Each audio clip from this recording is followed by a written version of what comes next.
Kale nze waswa Emmanuel mwebali nyokwanga mutugoberera Biva Organic Access Building Lubaga Road branded shoppers Yugi ne Pista to Cream enamba esimu zona ku screen kwezili yawo ba connecting obujjanjabi bwamala okujjanjabo yambale bulungi ate weesige bizige birungi tubebaza nyo ba sponsor bafabo omulimu batukolera onakulwaliro ndi wana president tebamulonda tebakola ki buli kimu kike nkwaniriza sebo kale ndi musanyifu okubeera ku mukutugwaffe ogwawaswa Emma wamune Trust Media Uganda bebale ku subscribinga n'okutukkiririza batu subscribinze ko batukkiririza kirungi nnyo mwebale kugoberera kubanga bangi abantu ukirira fe tubeera wane mutundwe kulaba nga tukwasaganya ensonga zaabo bonna abalina obuzibu ebweru n'abo abaagala okuyita makuba amatuufu ogenda ebweru okukola emirimu egy'enjawulo kitegeera bulungi nnyo president Calvin Kaze tambula bulungi tubeerawo mpola mpola era emirimu gibadde tugikwasaganya bulungi mwebale kutukkiririza bakunonye ku namba y'essimu munkubirako direct gwe wenna ayagala okugenda ebweru ovudde mu Bwakadamu oyagala kukola mirimu mirala noonya ku 075 798 60 69 ojja kuba onkufuna butereevu onkubire direct ali ebweru ojja kukozesa WhatsApp namba yaffe enamba eri 078 51 83 050 abajitegedde bulungi nnyo kakati president banyi twogera ngana ebintu ne batuvuma oba abamu ne batagala kulira mazima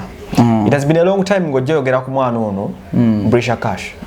twatudo mwogerako but tulina okuyamba eggwanga omwana oyo waliwo company bagitaba wa Ibrahim like that eyamwadde offer y'okugenda but okusinza ku resource information gyenfuna bagamba nti akyegolimye akyebuzaabuza naye nga alabika ajja kugenda omwana oyo wadde nga abalala bonna tebanavaayo actually I appreciate company yonna okuvaayo naye omuntu offer naye kimanyi bulungi nti nze yasooka bwekiri ate era nkyakirina omukisa nkyagumuwa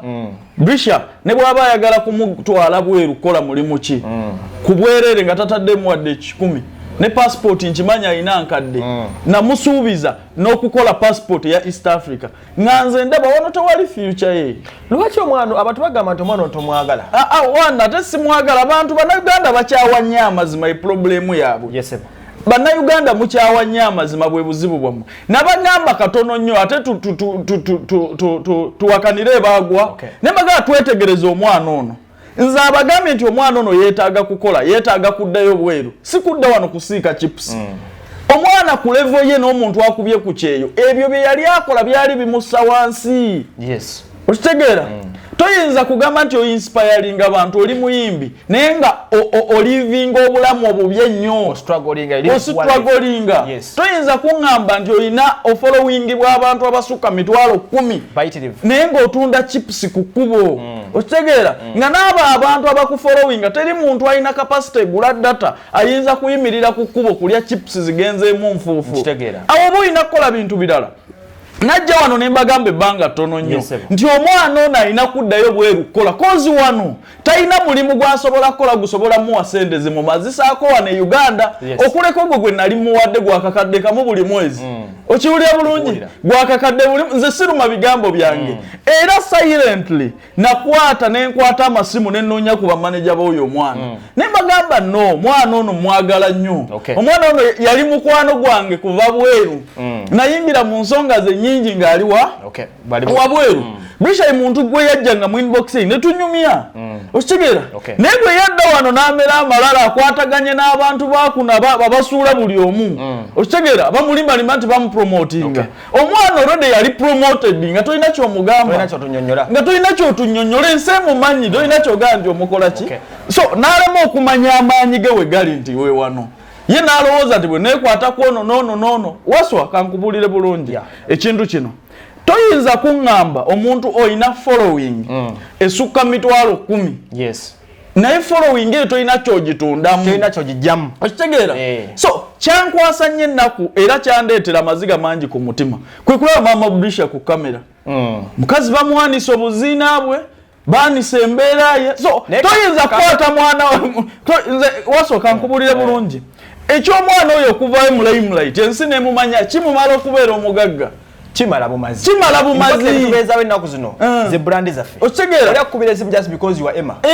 Na kuwa deal. Chimumala bumazi. Mwana bali bamuteeka teeka mu kintu kituufu. kati olwaleero kyakutte nze still nkyastanding nga kuba oyo omwana ndaba future ye olwaleero bw'aba yafunye ekirowoozo n'amagezi agagamba nti kanzireyo nkole yategedde kye nali mugamba waliwo kankuwa ekyokulabirako kimu obadde okimanyi nti Brisher Karsh inze yankyaba naawe okibanyiriza interview ya Brisher Karsh yagamba talimpa interview ngagamba twamulemerako nnyo ne tumusuula ne waliwo kye twali tumugamba ekikyamu sikirabayo mu bye twali twogera wano mu bigambo byonna bye nagamba Brisher Karsh njagala ombuulire kino kye nalimba ne bwe ndi munoonya ntya yagano kusa adirabayo alitegeera bye twamugamba wano ajja kubitegeera nze byonna nze olaba nzija wano ne njogera abantu ne balowooza ndi against abantu abamu naye nze mba nkugamba mazima kuba nze ndabira wala olwaleero bw'agamba nti addayo ebweru kikye nabagamba ekyo kye yali alina okukola addeyo ebweru akole okuleka nga wano e Uganda akoze mulimu ogwange nze gwe muwa muwakakadde kamu buli mwezi tewali mulimu mulala gwasobola kukola kozi nze mmanyi bulungi kikyali wano mu Uganda yonna nze asinga okutegeera Brisher kikyali n'amaanyi ge we gali kyogamba na bamukoledde ennyimba tebamutegeera ate kube tebamanyi maanyi ge we gali bamudaivatinze mu bintu kyova tebitambula bamugezaako kumuzanyisa firimu kuyimba bukomodi biki bwe nkubuza ekibuuzo ng'omuntu yetegereza embeera emyaka ebiri sofa gye tumulabidde kale katubale gumu ogwa 2020 gwonna n'ogwaleero omwana oyo alina kyaregisterinze ku bulamu bwe success agenda agwa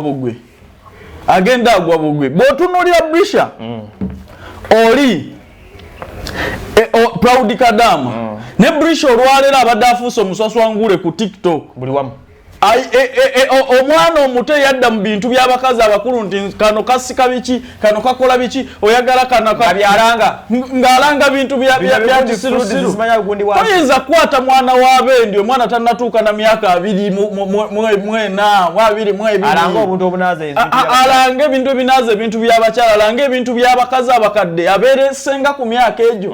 future yo bwogikubye mu ttaka kubaawo community etandika okumulaba ng'omuwemufu omwononefu okitegera ng'omwononefu yeti akyalina olugendo luwanvu mu maaso neewuunya nnyo akatambi kajja ng'omwana oyo yennyini yayimiridde mu katambi era nakwata essimu private ne ngamba sijja kujja mu kamera kwogera ku kino ne kanoonye ku mwana ono mu buntu kufuna munoonye mu buntu no tolina kukola bino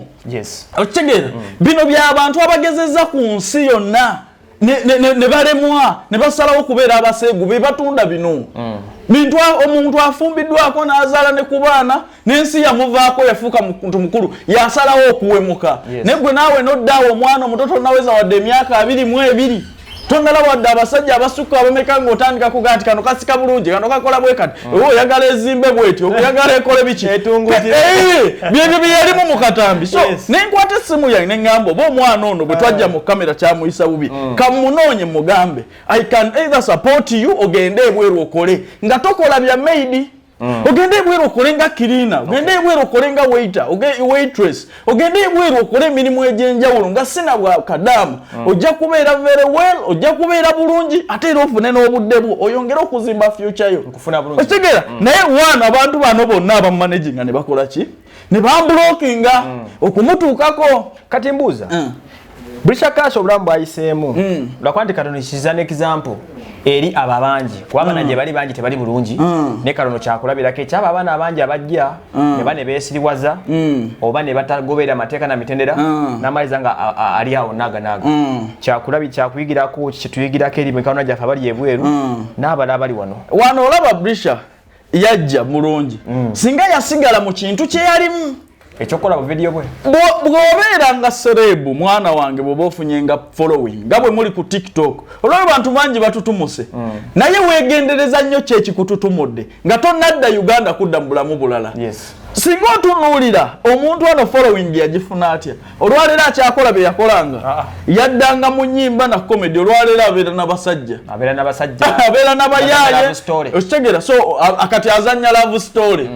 akulembeza kyamukwano which of oyo omwana akyali muto nnyo okutulaga ababeezi kambuza ekibuuzo saagala mbogere we are going personal katika ku mama Brisher Karsh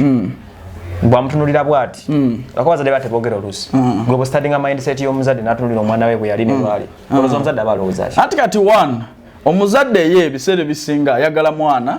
ayitemu cause mama Brisher yakitegera nti omwana wange ayagala kubeera celebrity yes. Kati nakkiririza mu buli kimu kyonna kyakola omwana ono abeere ki kwani mama nakuzina ku TikTok abeerako okitegeera so mu mbeera eyo nti abazadde tebiseera ebisinga tebamanya bintu bino wajje bikola ki kuba byonna tabimanya fenga abalina data ababeerako babasobola okumanya okitegeera kati ate mama bambi fene batusinga ekifaananyi ekibi gyali nti abo baagala kusuula mwana wo naye mama bakugambanga nti twagala kusuula mwana wo bakyamupromotinga yabuuza nako nti Emma ne Kayanja omwana wange yabakola ki omwana talina kye yatukola mama bye twali tumugamba byebyo byolaba olwaleero kati yategedde okitegeera yategedde nti ekituufu omukazi alina okukolerera obulamu bwe yategedde nti ebbanga lyonna lyamaze Uganda Brisher alimaze talina kyeyeyongeddeko naye singa wategeererawo wenakugambira nti Brisher kimala wano tolina kyogenda kwakivinga jangu nkuwa omulimu oba jangu nkuzeeyo ebweru ogende okole singa wakakola sente meka kuba emyezi gy'omaze wano singa wali ofunye mulimu gwakakadde singa olina sente meka kwa digital platforms zete zagenda masa otegera asoko mayingira channel yiye nga isolate otegera ne content ya mweddeko ngane content ya kuweddeko wana abantu bakukyawa olwembeera oyagadde okwefula omulenzi oyagadde okukola ki kati olesi bayaye bana basajja olaba oluzinze value tokyalina o inspiring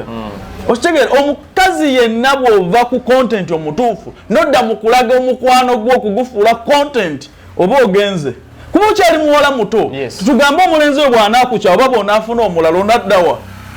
onaabeera otulaga basajja bw'otyo so ekyo tekikola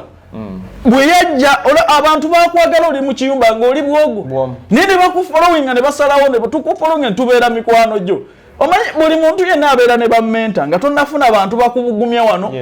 omanyanga nti ono menta wange nina omuntu gwe neebuuzaako era nempuliriza okitegeera nze omwana oyo nayogeranga naye nayogeranga ne mukama we Buwarabu okitegeera bulungi era bwe yafuna ebizibu abalala ne babiwakanya naye nga nsimanyi bulungi nti ono mukwano gwange nkimanyi mwagaliza biro bikola ki oyo president watu bayogedde katukusabire emikisa mwana mwala otambula otuke bulungi ne kampani yefe afune n'ekirooto kikuba ngambi akyebuzabuza so naye ajja kurealizing cause embeera wano e Uganda birabanga byonna bizibire omwana nangamba Emma nze mbatiya mwabere Kampala muli basajja nnyo kubeere Kampala mwaka ku mwaka togwa otambula bikaseera wole nze wasoma Manuel line president